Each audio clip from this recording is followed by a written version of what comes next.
I've made use of Vangos Nevis 100 on a few different occasions now in a few different weathers, and so today I'm going to tell you why Vangos Nevis 100 is the ultimate budget backpacking tent. So let's go over the specs and features of the Nevis 100, beginning with the compression sack. Talking measurements, the max pack size is 46 centimeters by 14 centimeters, and that's the max pack size.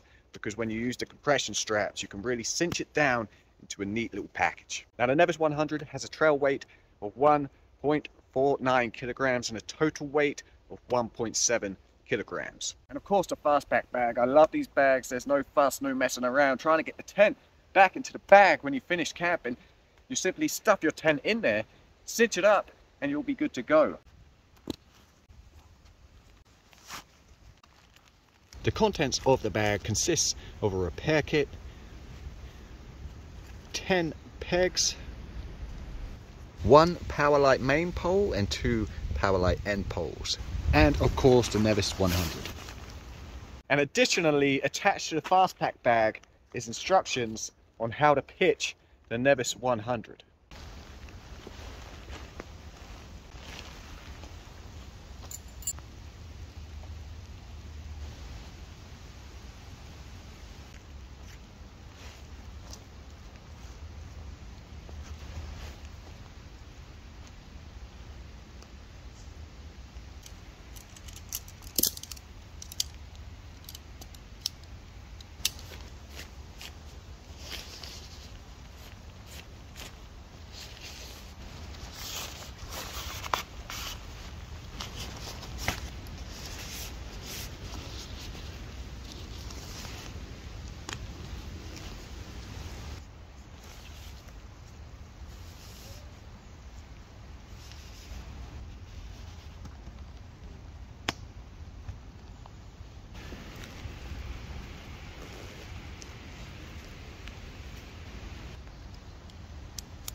And there you have it, super simple, super quick to set up. We're looking at a pitch time of 5 minutes, and that's accurate. Of course, the more you set it up, the quicker it will become.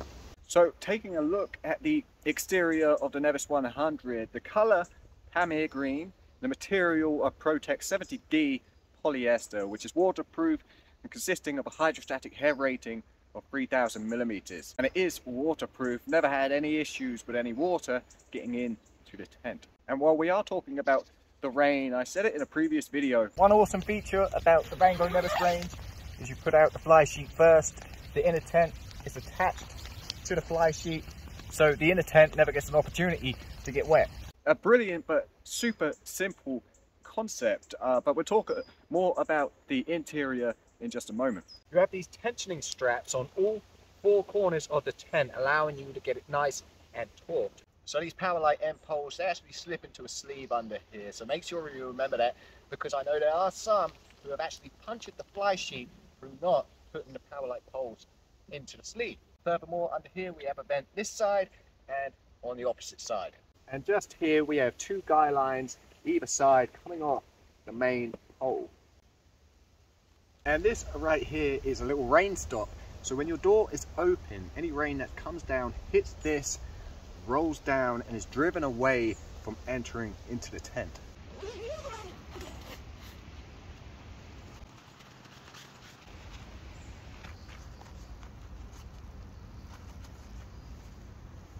Now talking about the inner tent just a little earlier being attached to the fly sheet, it can be removed from the fly sheet if you really wanted to go on a lightweight excursion and remove the inner tent. It can be done easily. So the inner tent is made of a breathable polyester, which obviously assists in ventilation and keeping it condensation free. But furthermore, along with vents at either end of the Nevis 100, we also have a vent on the door here, allowing even more ventilation.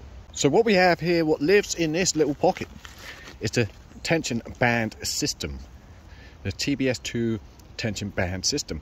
And when equipped, what this does is ensures that the tent performs in adverse conditions, especially strong and changeable winds. Now both the doors on a Nevis 100, the zips open nice and easily with no snagging at all. And as you can see with this door, by unequipped the tension band system, the door opens up nice and wide, so there's no squeezing into it. And when you've opened the door, there is a little pocket just there that you can just squeeze the door into, keep it out of the way. So before we delve any deeper into the tent, let's talk about the vestibule, your little storage area. It's a decent size. It's not the biggest, but it's certainly not the smallest.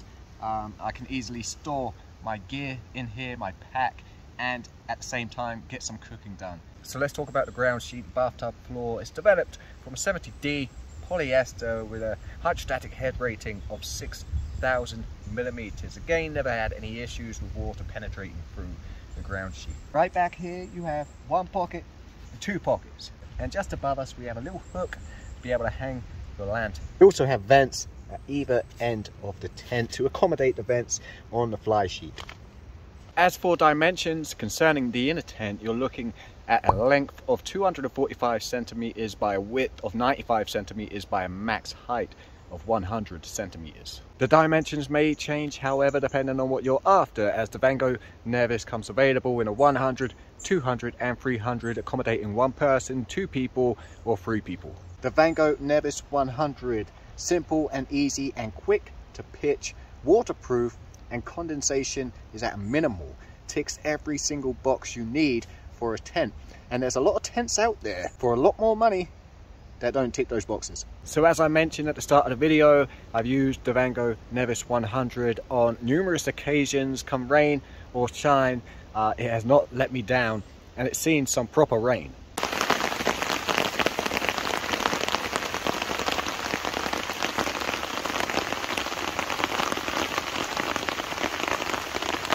So I've just got back from a trip in the Highlands, and I was using the Vango Head-In 100, and I was using the Head-In 100 because it's a trekking pole tent. I was carrying the trekking poles, therefore I was carrying that tent. Only made sense. However, here's a fact.